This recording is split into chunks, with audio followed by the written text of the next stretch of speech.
So it turns out that 68% of the people that watch my videos actually aren't subscribed.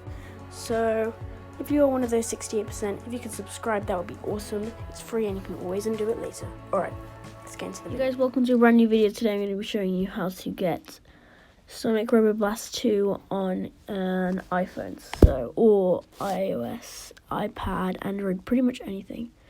So basically what you want to do is add to home screen, as you can see. So you got to press the share button.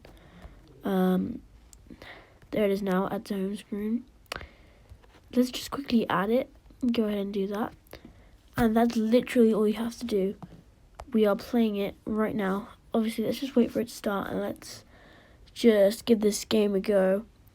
That is how easy it is. It is super easy, and I have never played this game, so if you want to see me stream it or anything like that, let me know. So I'm going to quickly wait for this to load, and then I'm going to show you some gameplay.